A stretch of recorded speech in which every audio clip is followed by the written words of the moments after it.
Opera teatrında bir çalçağırdı, gəl görəsin, fəxri yerdə Canəli Əkbərov oturub. Onun bugün 60 illik yubileyi təntənəli sürətdə qeyd olunub. Bu dəfə həmişəkindən fərqli olaraq milli musiqi dinləməyə o qədər tamaşaçı gəldi ki, hamıya yer çatmadı. Zalda oturanlar səhnə və səhnə arxasındakilərdən az məşhur deyildi. Səkinə İsmailova fürsətdən istifadə edib fikir və xatirələri ilə bölüşdü. Belə konsertlərdə, belə yubileylərdə daha məsuliyyətli oluruq. Çünki hər zaman onlardan öyrənirik. Və nə qədər öyrənsək öyrənirik. Və onların qarşısında oxuyanda, eləyəndə. Və elə bil ki, tələbə o müəllimin qarşısında elə bil imtahan verir. İlk dəfə Leyli kimi səhnə çıxanda tərəf müqabilim Cəlal müəllimə. 29 ildir Canəli Əkbərovla səhnəyə bayhəm çıxan Vamik Məmmədəliyev yubilərin daha bir cəhətini vurğuladı.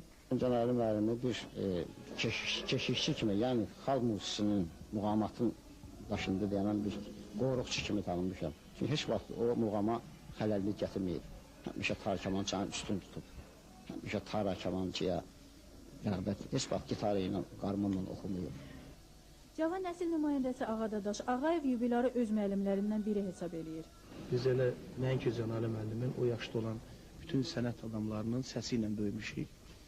Və onlar hər biri bizim əlimizdən tutub bir şey öyrətməsələr də, hərəsinin öz ayrılıqda məktəbləri var. Çox səmimi münasibətimiz var. Ailələr səviyyəsində səmimi yaxınlığımız var. Arif Babayevlə Zeynəb Xalnarova Canəli Əkbərovun eyni yaş yubileyini görmək arzusundadır. Canəli müəllimə nə qədər ki, indiki səsi var, istəyirəm o səs 100 yaşında da olsun onda. Canəlinin xatirini çox istədiyim üçün mən bura gəlmişəm. Mən arzu edirəm ki, Canəli 100 yaşında və 100 yaşında da bu sənətini, səsini itirməsin. Səhnə arxasında gözədəyən təbrik elədi. Ona can sağlığı arzu edirəm, uzun ömür. Onun olsun 70 illiyini, 80 illiyini ömür vəfa qılarsa, biz də onun yubileylərində iştirak edərik. Canəlinin bu yubileyi o biri xanəndələrimizdə görk olsun. Mən çox fəxr edirəm ki, Canəli üçün belə bir gecə keçdi. Bugün deyərdim ki, tək Canəli Əkbərovun ad günü deyil. Bugün bizim milli muğamımızın, milli xalq musiqimizin. Bugün onun bayramıdır. 60 yaş nədir ki? Heç saat. Hələ sənətin ən gözəl puxtələşmiş, ən gözəl, necə deyim, bir çiçəklənən bir vaxtıdır. Canəli müəllimlərin şəxsən məcun hazırlayanda mənə çox əziyyət çək. 6 ay ərzində səhnədə, bax bu gördüyünüz bu böyük səhnədə mənlə bərabər, rejissorla bərabər öz zəhməti məndən əsirgəməyibdir. Mən ona nə arzu edeyim, uzun ömür can sağlığı.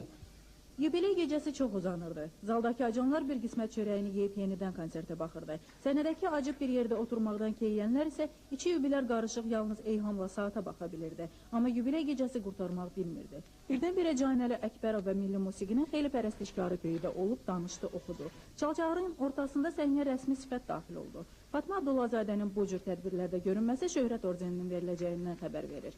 Bu dəfə də ənənə pozulmadı. Bundan sonra gecə yavaş-yavaş, yəni 2 saat ərzində yekunlaşdı. Saat 6-da başlayan tədbir gecə saat 1-in yarısında yubilərin oxuması ilə qurtardı.